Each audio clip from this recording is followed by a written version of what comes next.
I've never seen anything like this, and I don't know if we ever will, the change that we're seeing with AI.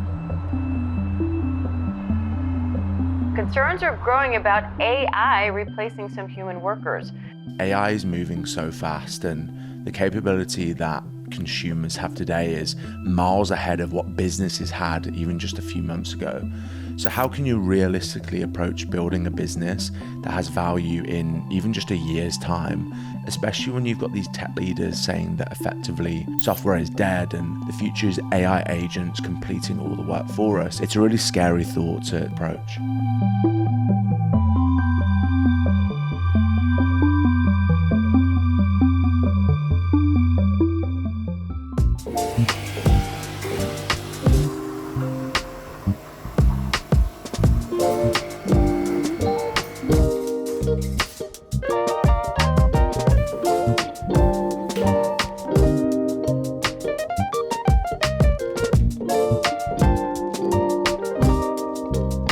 In this video, you're going to see a raw day inside building a $100 million tech startup in Dubai. You're going to see a little bit of a side to Dubai that you're not used to seeing. My thesis of building a 9-figure startup after selling a 7-figure SaaS business last year, and then also a little bit of jiu-jitsu towards the end of the video.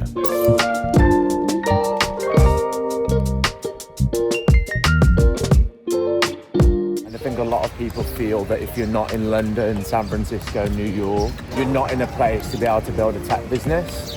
And those places definitely have a sense of urgency that you don't necessarily get in Dubai. I think you can build a successful business, or at least start one anywhere. So I'm hoping to show you a little bit today of what actually living in Dubai is like. It's not all Lambos. Hopefully this is a side to Dubai that you don't usually see.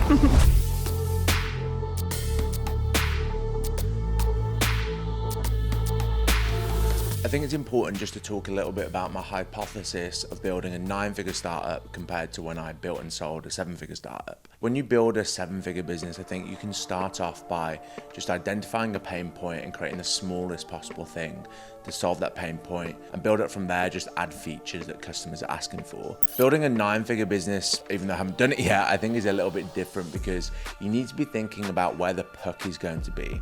You can still start off by finding a problem, building a product, and going from there. However, if the direction that you go in isn't where the puck is going to be, you won't build a business that is going to be valuable enough to sell for 9 figures. And on top of that, with how fast AI is changing, as I mentioned, that business may not even be around by the time you even want to sell it. So it's important to both think about a problem you want to solve, but where also you think the opportunity is going to be. For me, I see that as AI search engines, whether it be ranking organically and then also ChatGPT ads, etc. And in terms of how I'm actually testing this, what I do is I create top of funnel content on my YouTube channel and drive people towards a waitlist.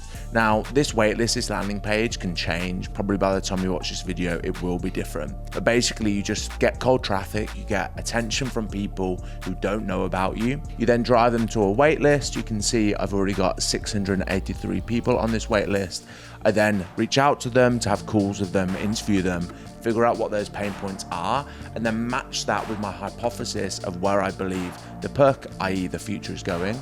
And then what I've also done, I've created a free community where I can get those waitlist members in order to speak to them more, have weekly live calls, provide value to them early before then I release a paid product. And to be honest, that's a framework that I recommend anyone follows. It's not rocket science, it's a repeatable process that you can use to build a profitable business that has enough value to sell.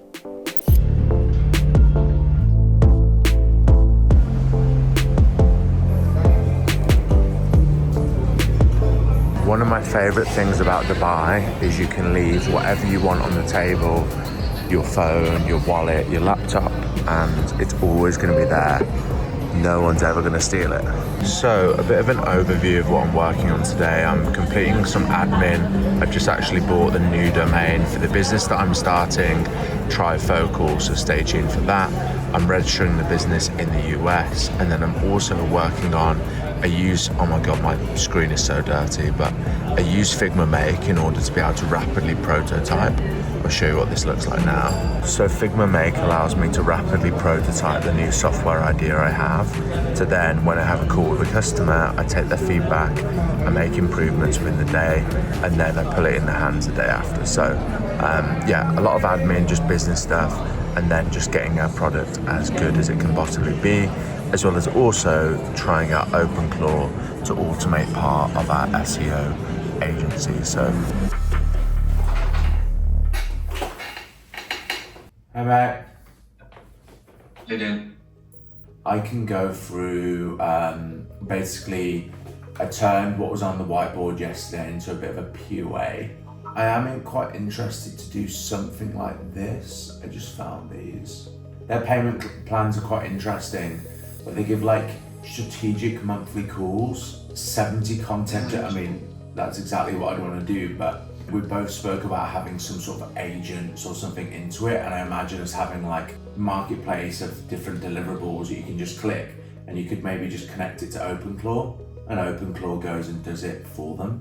I'm quite interested in exploring, well, how do you create agents that these people can use to try and drive outcomes? I was doing research on where their search volume is, and the search volume is pretty much in AI visibility, but basically 880 a month, growing, and you can see top 5 best AI visibility tools. So like, I know that I can own these top spots. On my way to Jiu-Jitsu in not the BMW, but the red Mazda. I think everyone typically associates Dubai with like Lamborghinis and Ferraris and all that sort of stuff. And even though I've had a 7-figure exit, I like to drive, you know, a normal car, not flash. It's looking pretty beautiful at the moment as well. So we're off to Jiu-Jitsu, and I'll see you when we get there.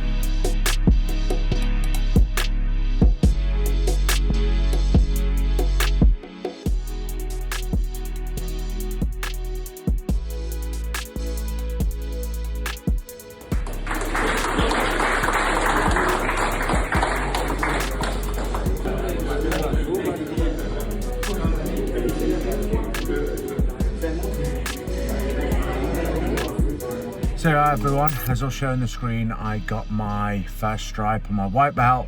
So good jiu-jitsu class. I'm up early in the morning. It's currently 8:30, so good day. Back at it again tomorrow. Hopefully this has given you a little bit of a view of what it's like to build a $100 million startup in Dubai. If you like this video, make sure you subscribe, like, comment, all that jazz, and I'll see you in the next video.